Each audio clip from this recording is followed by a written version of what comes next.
एक तू सच्चा तेरा नाम सच्चा अनंत। पृष्ठ 406। सतपुरुष बाबा फुलसंदे वाले कहते हैं, जैसे पानी की नाव तीव्र वायु के कारण बह जाती है, वैसे ही कोई एक इंद्री जिस पर मन स्थिर होता है वो मनुष्य की बुद्धि को हर लेती है और उसे विनाश की तरफ ले जाती है। जो विश्वास करता है वह शुभ फल पाता है। पंजाब अमृतसर के रहने वाले हुजूर सतपुरुष के गुरुमुख सेवक मंजीत सिंह व उनकी पत्नी पूजा एक बार पदयात्रा करते हुए हुजूर महाराज के दर्शन करने गुरु गद्दी दरबार फुलसंदा पहुंचे, पर हुजूर बाहर सत्संग में गए हुए थे। मंजीत और उनकी पत्नी पूजा को हुजूर के दर्शन ना हो सके और वे पंजाब लौट गए। तब वहीं पंजाब में हुजूर सतपुरुष ने अपनी दिव्य माया से उनको दर्शन दिए और मेहर बख्शी। आराधना के वक्त पूजा तथा मंजीत दोनों को ही हुजूर महाराज के दर्शन हुए।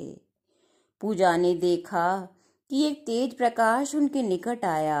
उसने सिंहासन पर विराजमान गुरु महाराज को देखा। उसने हुजूर को मत्था टेका। तब हुजूर ने उसके सिर पे हाथ रखकर आशीष दिया। हुजूर महाराज के शरीर से तेज निकल रहा था। हुजूर के साथ ही पूजा ने दूसरे देवताओं को भी देखा, जिनमें हनुमान जी थे। न उनका मुंह बंदर जैसा था, न उनकी पूंछ थी, और उनमें एक श्याम वर्ण के देवता थे। मंजीत सिंह ने देखा कि हुजूर सतपुरुष बैठे हैं। प्रकाश उनके शरीर से निकल रहा है। उनके पीछे काला आकाश है, जिसमें असंख्य लोक लोकांतर नक्षत्र, सूर्य, चंद्रमा और तारागण भ्रमण कर रहे हैं।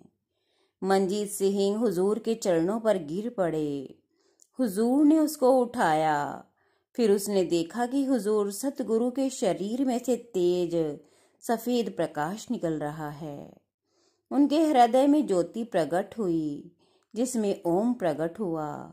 फिर देखा कि हुजूर के शरीर में प्रकाश की लहरें प्रवाहित हो रही हैं और अंत में ओम आकर हुजूर सतपुरुष बाबा फुलसंदे वालों के सीने में प्रवाहित होने लगा।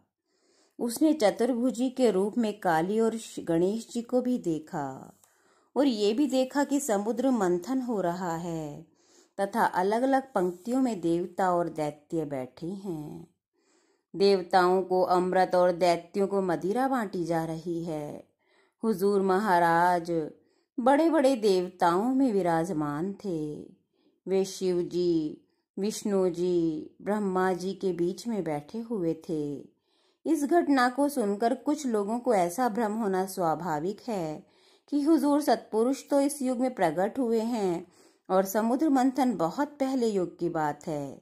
लेकिन इसका जवाब ये है कि आत्मा कभी मरती नहीं, शरीर बदलते रहते हैं। ठीकरा लेके हाथ में फिरते हैं, अब वो दर बदर शहनशाही लिखी थी मालिक ने जिनके वास्ते। स्वर्ग से आदम का निकलना, फिर मृत्यु लोक का बसना, दुखों के कांटे बिछाए गए यहाँ इंसान के वास्ते। हुजूर सतपुरुष एक बार अपने कक्ष में बैठे थे तो वीरभद्र ने इंद्र देवता से कहा, नीचे बैठे सब भिखारियों से कह दो कि गुरु महाराज के सामने एक बड़ा भिखारी बैठा हुआ है, इसलिए वे चुप रहें। तब गुरु महाराज ने बड़े मीठे शब्दों में गहरे अंदाज में कहा कि हम सब परमेश्वर के दर के भिखारी हैं।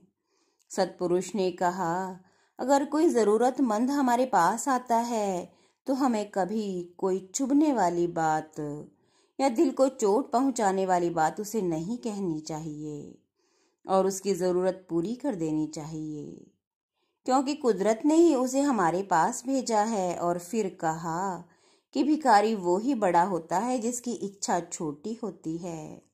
सारा संसार हमसे श्रेष्ठ है। एक हम हैं कि गुमान से फूले बैठे हैं, अपने को सबसे छोटा और दूसरे को बड़ा जानकर ही जीवन में ईश्वरीय आलोक को पा सकते हैं। एक तू सच्चा तेरा नाम सच्चा।